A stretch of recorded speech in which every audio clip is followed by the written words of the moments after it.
গাজায় যুদ্ধ কেড়ে নিয়েছে সবকিছু। ধ্বংস হয়েছিল ৩০০টির মধ্যে ২৯৯টি মৌচাক।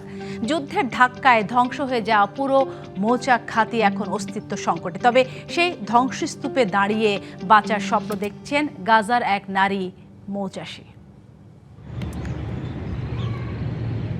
যেদিকে চোখ যায় কেবল ধ্বংসস্তূপ, তার মাঝেই ছুটে বেড়াচ্ছে মৌমাছির ঝাঁক। গাজার জাবালিয়ার যুদ্ধের ধ্বংসযজ্ঞে বেঁচে থাকা এই চাকি এখন নতুন আশার আলো।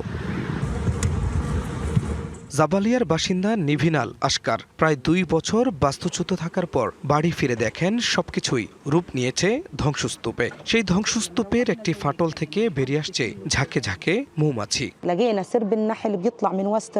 ধ্বংসস্তূপ থেকে মৌমাছির একটি ঝাঁক বের হতে দেখি, খুঁজে একটি জীবিত চাক পাই। ৩০০টির মধ্যে এটিই ছিল একমাত্র বেঁচে থাকা চাক।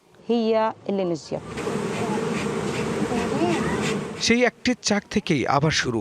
এখন বেঁচে আছে ৫টি। পরিবারের আয়ের প্রধান ভরসাও এখন এই মৌমাছি।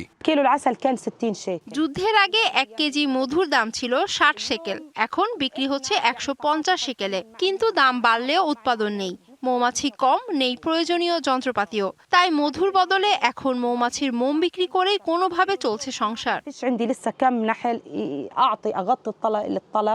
এটা শুধু নিবিনের গল্প নয়, যুদ্ধের ভয়াবহতায় ধ্বংস হয়ে গেছে পুরো গাজার মৌচাষ খাত। মৌচাষীদের সংগঠনের হিসেব অনুযায়ী যুদ্ধের আগে গাজায় ৩০,০০০-এর বেশি মৌমাছির চাক ছিল।